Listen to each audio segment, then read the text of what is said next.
Hello friend, welcome to Cine Woodhub one channel. आज हम बात करेंगे पाप को जलाकर राख कर दूंगा। 1988 की हिंदी अपराध फिल्म है। इसमें धर्मेंद्र, गोविंदा, अनीता राज, फराह मुख्य भूमिका में हैं। ये कहानी है दो भाइयों की, विजय धर्मेंद्र और अजय गोविंदा की। दोनों का बचपन बहुत ही साधारण और खुशहाल था। वे एक छोटे से गांव में अपने माता पिता के साथ रहते थे। पिता एक स्कूल टीचर थे और मां धार्मिक और सुसंस्कारी महिला थी। लेकिन किस्मत को कुछ और ही मंजूर था। गांव में एक जमीन का लालची जमींदार ठाकुर प्रताप सिंह अमरीशपुरी था, जो गरीब किसानों की जमीन हड़पना चाहता था। विजय और अजय के पिता ने उसके खिलाफ आवाज उठाई। इसका नतीजा ये हुआ कि ठाकुर ने उनके माता पिता की हत्या करवा दी और दोनों भाइयों को अलग कर दिया। पहला मोड़, विजय अपने माता पिता की हत्या का बदला लेने की कसम खाता है। वह गांव छोड़कर शहर आता है, जहां वह एक ईमानदार पुलिस अफसर बनता है। उसकी जिंदगी का मकसद बनता है, पाप को जलाकर राख कर दूंगा। वहीं दूसरी तरफ छोटा भाई अजय गलियों में बड़ा होता है। उसे कुछ नहीं पता कि उसके साथ क्या हुआ था। वह एक शरारती लेकिन दिल का साफ लड़का बनता है, जो मजाकिया है और जरूरतमंदों की मदद करता है।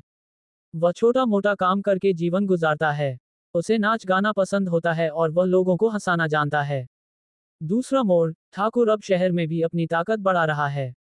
वह ड्रग्स, मानव तस्करी और भ्रष्टाचार में लिप्त है। विजय उसकी जड़ तक पहुंचने की कोशिश करता है, लेकिन कोई ठोस सबूत नहीं मिलता। इसी बीच अजय को ठाकुर के लोगों से टकराव हो जाता है, क्योंकि वह एक लड़की को उनसे बचाता है। यहीं पर अजय की मुलाकात होती है राधा करिश्मा कपूर से, जो एक सामाजिक कार्यकर्ता है। दोनों के बीच प्यार पनपता है। भाइयों की मुलाकात, एक घटना में विजय और अजय आमने सामने आ जाते हैं। पहले वे एक दूसरे को पहचानते नहीं, लेकिन एक पुरानी तस्वीर के जरिए सच्चाई सामने आती है, वे सगे भाई हैं। ये भावनात्मक दृश्य है जहां दोनों एक दूसरे से लिपट कर रोते हैं और बदले की कसम दोहराते हैं। अंतिम टकराव, अब दोनों भाई एकजुट होकर ठाकुर के खिलाफ मोर्चा खोलते हैं। विजय कानून के दायरे में रहकर काम करता है, जबकि अजय थोड़ा अनौपचारिक तरीके अपनाता है। दोनों मिलकर ठाकुर की अवैध गतिविधियों का पर्दाफाश करते हैं। अंत में एक बड़ा क्लाइमैक्स आता है। ठाकुर ने विजय को घायल कर दिया होता है, लेकिन अजय उसका सामना करता है। विजय भी उठ खड़ा होता है और दोनों भाई मिलकर ठाकुर को हरा देते हैं। अंत में विजय कहता है, ये वही आग है जिसमें मैंने कसम खाई थी, पाप को जलाकर राख कर दूंगा। और आज वो कसम पूरी हुई। फिल्म के मुख्य तत्व, एक्शन, धर्मेंद्र के जबरदस्त एक्शन और गोविंदा की चपलता। इमोशन, भाइयों का मिलन, माता पिता की हत्या का बदला। कॉमेडी और रोमांस, गोविंदा और करिश्मा कपूर की रोमांटिक और मजाकिया केमिस्ट्री। डायलॉग्स, धर्मेंद्र के जोशीले संवाद और गोविंदा के हास्य संवाद। शंकर सक्सेना अपने बड़े भाई चीफ इंजीनियर विनय, उनकी पत्नी कविता और उनकी शादी योग्य उम्र की बेटी पूजा के साथ रहते हैं।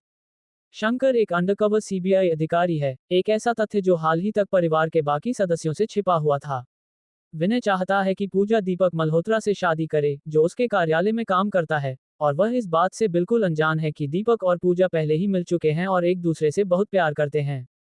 हालांकि दीपक एक गरीब परिवार से आता है और अपनी विधवा और अंधी मां के साथ रहता है, लेकिन विनय को यह कोई समस्या नहीं लगती। फिर अचानक चीजें नाटकीय रूप से बदल जाती हैं जब विनय को दीपक पर शादीलाल नामक एक भ्रष्ट बिल्डर से रिश्वत लेने का शक होता है। वह दीपक को नौकरी से निकाल देता है, पुलिस जांच होने तक। और मामले को बदतर बनाने के लिए शंकर भी दीपक के बारे में जानता है, अपनी भतीजी के लिए दूल्हे के रूप में नहीं, बल्कि हत्या के संदिग्ध के रूप में। लेकिन दीपक को गिरफ्तार करने से पहले उसे खुद विनय के अलावा किसी और की गिरफ्तारी के लिए वारंट जारी करना होगा। देखिए कैसे घटनाएं इस परिवार को धोखे, साजिश, अविश्वास और आतंक के जाल में फंसाती हैं। हमारा वीडियो पसंद आया तो लाइक करे, शेयर करे और सब्सक्राइब जरूर कर दीजिए।